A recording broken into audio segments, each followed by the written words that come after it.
Okay, so for this video, we are not going over a homework, but instead I'm going to go over how I did this old exam that our TAs gave us as a practice exam for our upcoming exam, which I believe is on Wednesday.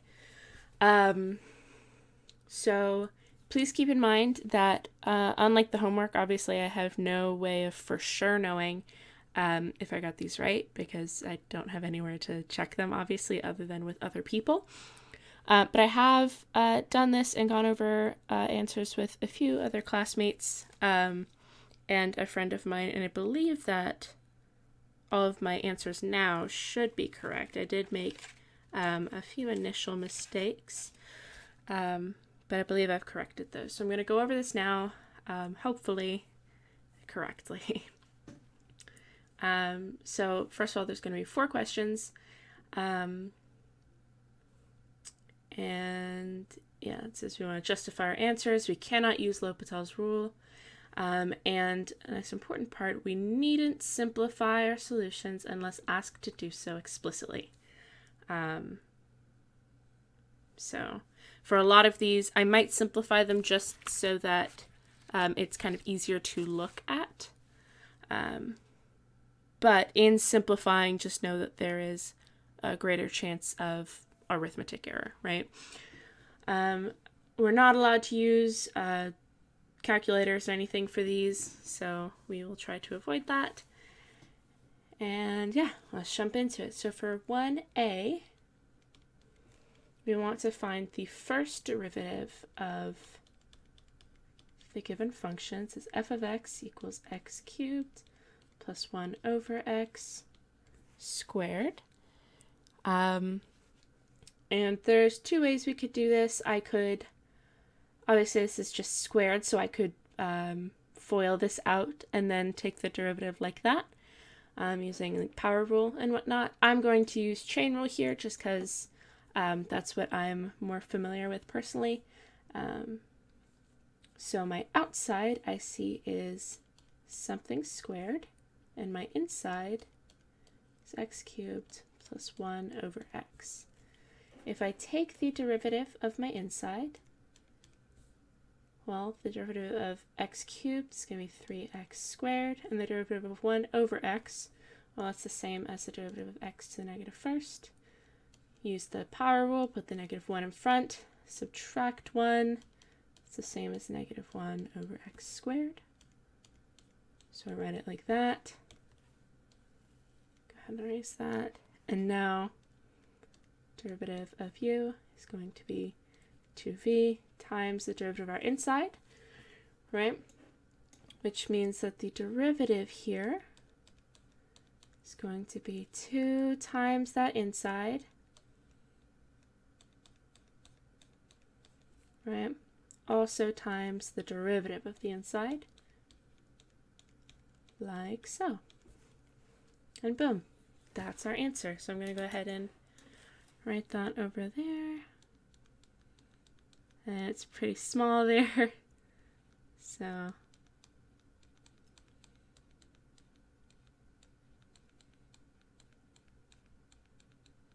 okay. Now I'm going to erase this so that we've got space for our next bit. Okay. Part 1b also has us finding the first derivative, but instead of that function, we have g of x equals sine of x over natural log of x plus cosine of x. Okay, and for this we're going to use quotient rule. Remember, quotient rule is our low d high minus high d low over low low. So this is going to be pretty long, so let's give ourselves space. So it's going to be the low term, so it's going to be natural log of x plus cosine of x times the derivative of our high term. Derivative of sine of x is cosine of x minus our high term, which is sine of x, times the derivative of our low term. The derivative of natural log of x is 1 over x. The derivative of cosine of x is negative sine of x. Okay, all over low, so it's our bottom term, times itself, or just squared.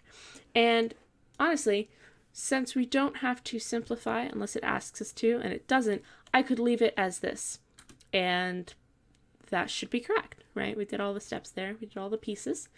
So that should be correct. For the sake of writing it over here, though, I am going to simplify a little bit. Remember that in trying to simplify and combine like terms, I am increasing the possibility that I'm going to mess up. So I'm going to distribute this cosine. So it's going to be cosine of x times natural log of x for that first bit, plus cosine squared minus, distribute this now. I've got, well, I see I've got a negative sine of x times a negative sine of x, which is sine squared minus sine of x over x, all over our bottom squared. And I know cosine squared plus sine squared is 1, so I'm just going to rewrite it as this, right? Because I did that term, and then I wrote this, and then this is a 1. And again, we really don't have to simplify here, but I just wanted to so that it's a little easier to fit in this space over here, because I do want to write it over here. Cosine of x times natural log of x minus this plus that. Get a straight line, that's difficult. Boom. Okay. Next up, we want to find the second derivative of h of x being e to the power of x to the third. So we first take that first derivative, right? And I know I've got an outside here, so I've got u equals e to the v, v being our inside, v is x cubed. Derivative of that is 3x squared. Derivative of u is going to be the derivative of our inside times the derivative of our outside, right? So derivative in this case is going to be 3x squared times e to the x cubed, okay? But we want to find the second derivative, so I have to take the derivative of that derivative there. So now I not only have the chain rule of this bit, but I've also got the product rule. Oops. Why is it doing that? Okay. It undoes out of order. So I've not only got the chain rule of this, but I've also got the product rule there. So I'm first going to write out the product rule, right, which is where I've got my first term times the derivative of my second plus the derivative of my first term times my second. So in this case, I've got my first term, so it's 3x squared times the derivative of this. And funnily enough, the derivative of this is this. So I'm just going to write that there. And now plus the derivative of my first term. Well, the derivative of 3x squared is 6x times my second term. It's just that. And I could leave it like that. I am going to condense that a little bit. So 3x squared times 3x squared is 9. X to the fourth, e and that should be correct. So our second derivative should be that.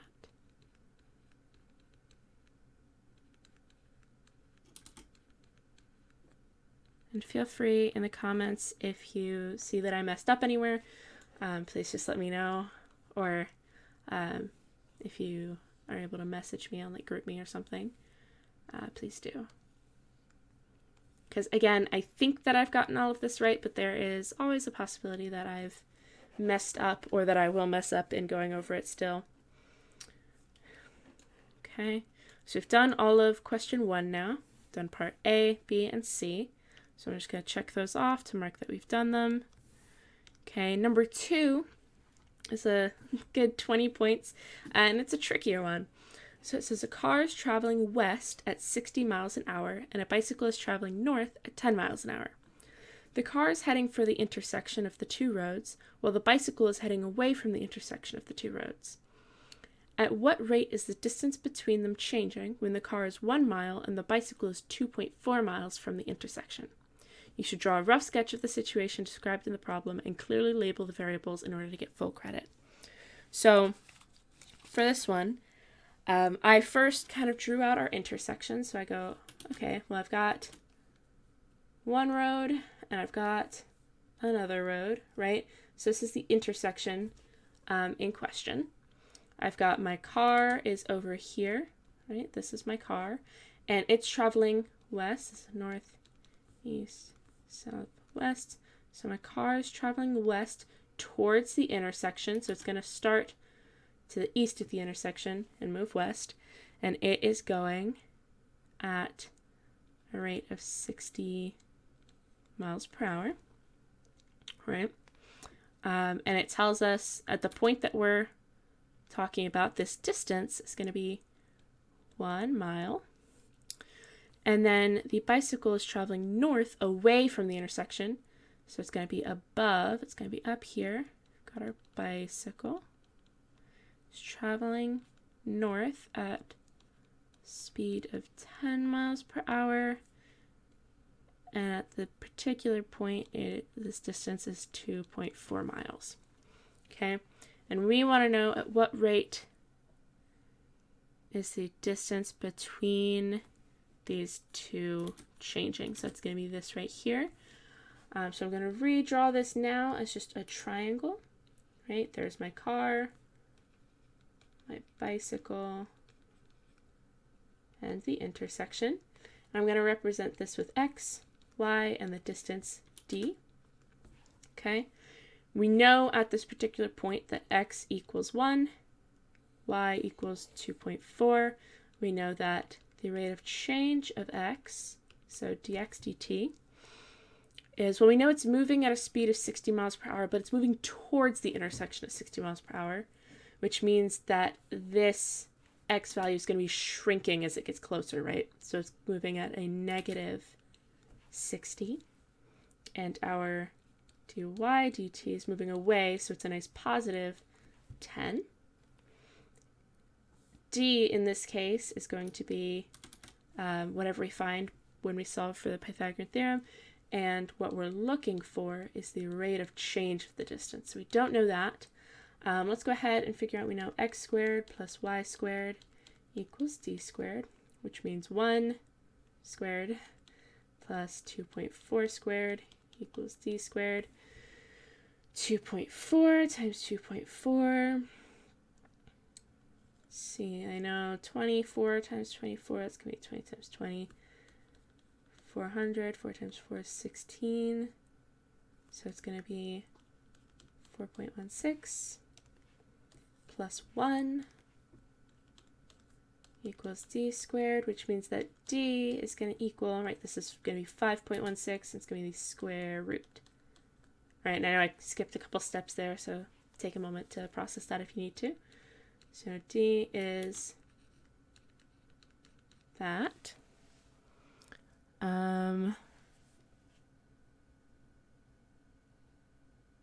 Let me just make sure that I squared 2.4 correctly. I did not. How did I mess that up? 24 times 24, 16, 8, oh, that's where I messed up. Whoops. Okay. Whoopsie. So that bit should be, let me correct that really quick. sorry, 2.4 squared should be 5.76. So d is the square root of 6.76. Okay, which means now we just need to solve for d dt. So again, x squared plus y squared equals the distance squared, which is, we're looking for the rate of change of the distance between them. Okay, I know that if I take the derivative, it's going to be 2x dx dt plus 2y dy dt equals 2d dd dt. And since it's all multiplied by 2, I know these are all going to cancel out. So I've just got x dx dt plus y dy dt equals d dd dt. Okay. I know x is 1, dx dt is negative 60, so it's going to be negative 60 plus y is 2.4, dy dt is 10, so it's going to be 24 equals square root of this times dd dt, which if I come up here to complete that, I can isolate dd dt by dividing both sides by this so that it cancels out. So I'm going to get negative 60 plus 24, which should be a negative 36, divided by this right there. And that should be, and I believe that that's miles per hour. I believe that's still the units. It's miles per hour, and this should be our answer. The distance is changing at this rate. When I did it personally, I decided to rationalize this, but again, we don't need to simplify, we don't need to rationalize unless the question asks us to, and it doesn't, so we're not going to. So our answer is d dt equals this. Okay. Now, our next question, 3a, wants us to compute dy dx for the equation cosine of x plus sine of y equals e to the xy. And it also says, note that you do need to isolate dy dx. So we have cosine of x plus sine of y equals e to the xy. We want dy dx, so everything is with respect to x. The derivative of cosine of x is a negative sine of x. Derivative of sine of y, well, we know sine, the derivative of sine is cosine, but because there's a y in there, I also need to multiply by the derivative of y with respect to x, because our chain rule, right? So the derivative of our inside.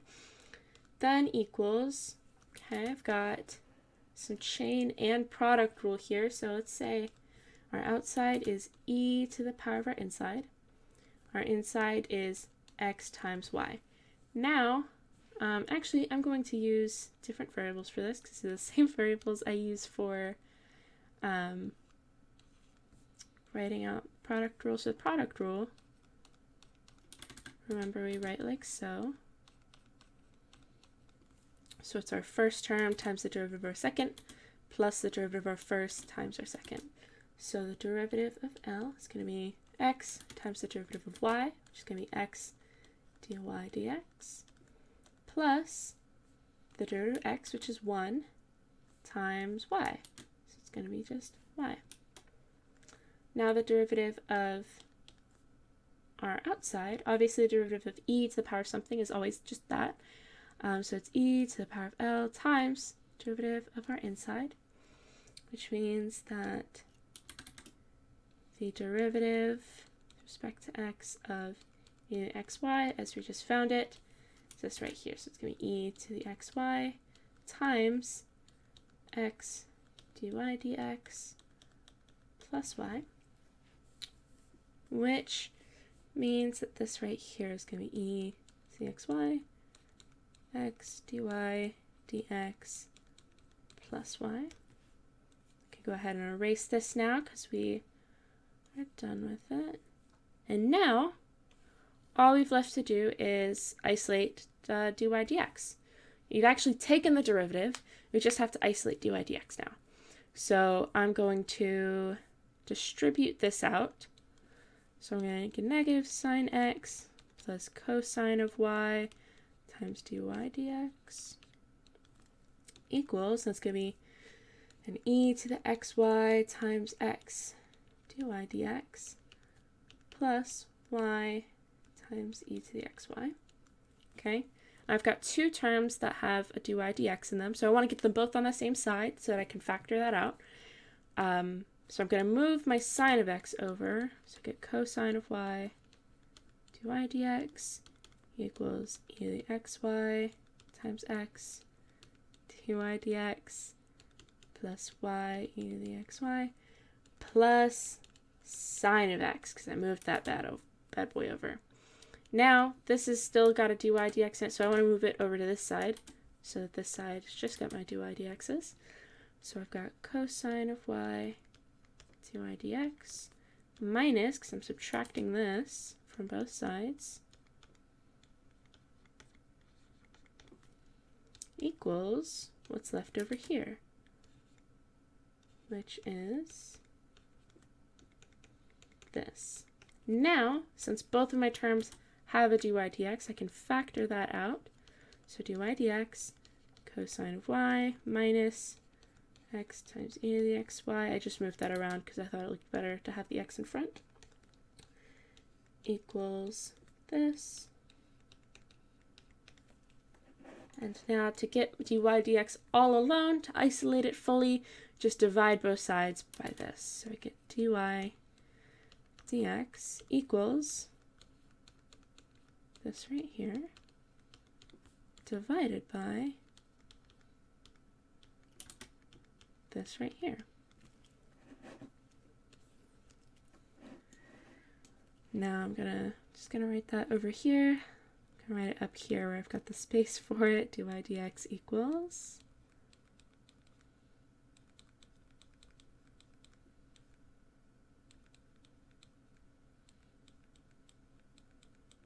okay. Now to erase this so we can start 3b. So 3b asks us to use the Newton-Raphson method to approximate the cube root of 2, where c1 equals 1.3. Okay.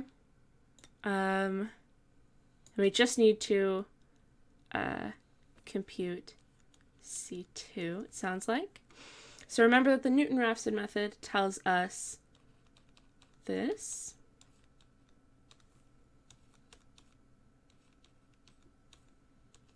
And we use it for approximating the zeros of a function. So when it tells us that we want to approximate the cube root of 2, that tells us that we have a 0 near the cube root of 2. We want to approximate that. So if the 0 is at cube root of 2, that means that f of cube root of 2 equals 0. Well, that requires f of x to equal x cubed, right? Because if I plug in this, the cube root of 2 cubed is going to equal 2, and then minus 2 then makes that a 0 when we plug that in. So that's going to be our function. That's our f of x. And we need to know our derivative. So f prime of x is going to be 3x squared. Okay, and it tells us c1 is 1.3, and also that 1.3 cubed equals 2.197, just in case we need that. Right, so that means that c2 is going to equal c1, so it's going to be 1.3 minus first function, so it's going to be 1.3 cubed, which is this, minus 2, so it's going to be it's going to be 0.197, right, because I got 1.3 cubed is this. This minus 2 is just going to be the decimal bit over 1.3 plugged into here. It's going to be that. It's going to be 3 times that, I believe. Which says we don't need to simplify our answer, so I'm just going to leave it like that. I could really even leave it as the 3 times 1.3 squared, but I'm going to leave it in these terms here. And that should be our answer. That's our approximation for C2. So C2 equals 1.3 minus 0.197. Okay. Now we've got just a little bit left to go. We've just got all of question 4. Mind you, though, question 4 is a bit of a long one, so we'll take our time. Oops. So 4a tells us to use the definition of a derivative to determine whether f of x equals the absolute value of sine of x is differentiable at x equals 0. Well, looking at this at a glance, honestly, I would assume that it's not, right? Because generally speaking, when x equals 0, with our absolute value functions, unless we have an indication that the vertex of our absolute value function is elsewhere, there's typically a cusp at x equals 0, and a cusp is a point at which it is not differentiable because it is changing. So the cusp in question would be right here, right, where it's changing its rate of change. But we need to use the definition of a derivative to prove this. We can't just look at it and say no. So the definition of a derivative, we've got quite a few of them. But I'm going to use, I think, the first one that we learned, which is that the derivative of a function at point A is equal to the limit as x approaches A of f of x minus f of A over x minus A. Okay? In this case, it's going to be the limit as x approaches 0 of the absolute value of sine of x minus the absolute value of sine of 0 over x minus 0. And obviously, this kind of simplifies itself because sine of 0 is just 0.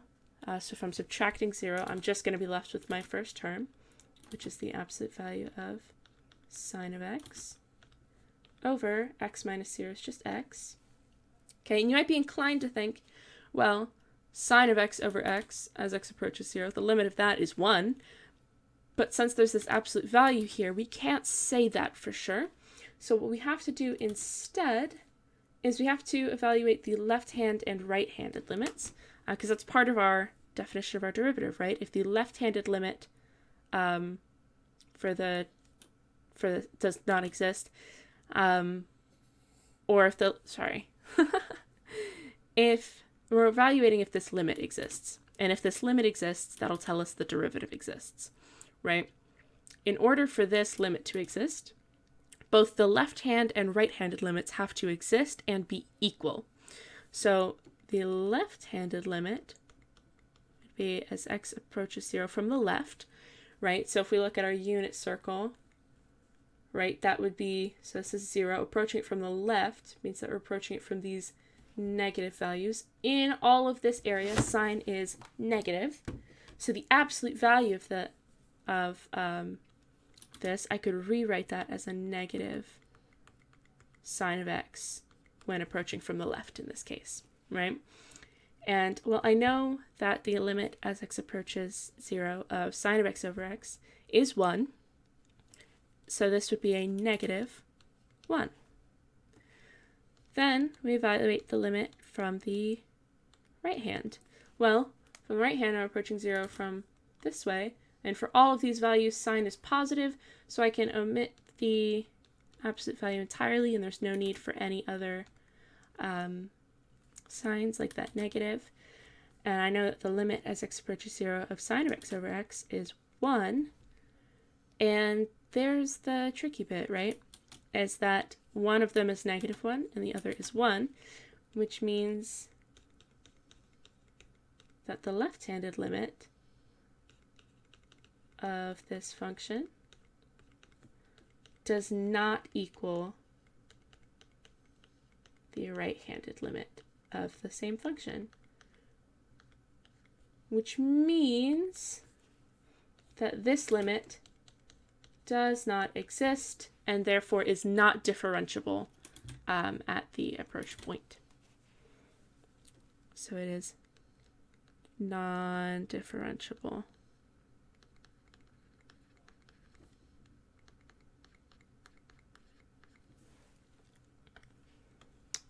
All right. Now we are in the home stretch. So the last 3 parts of this question are just true or false. So for this first one, it says determine whether the following statements are true or false. And in order to receive full credit, you'll need to justify your answers. And it says if f of x equals sine of x, then the 1009th derivative of x equals cosine of x. That's the claim they're making. We have to determine whether or not that is true or false. Well, let's think about it. I know f of x is sine of x. I know the first derivative is cosine. I know the second derivative is negative sine. Now the third derivative is negative cosine. And then it loops back around. And we can see that this pattern will repeat itself forever and ever. And I see that whenever our derivative is a multiple of 4, it will be sine of x. And you can do more of these derivatives out to test that. But because of that, because I recognize that pattern, that tells me that the 1000th derivative is going to be sine of x. And in fact, that the 1004th derivative is also going to be sine of x. At which point, I only need to go forward, and then even the 1008th derivative, don't know how I didn't see that, at which point I only need to take the derivative once to get here. So the 1009th derivative would be cosine of x. So this bit is true. Oh, and I haven't been marking the questions we've completed. So we've just done that bit. Now, and feel free to plug that into like an online derivative calculator or what have you to double check. I've double checked that should be correct. But always like triple, quadruple check. Don't take me at my word. All right, for this next part, they are claiming that g of x, this piecewise function here,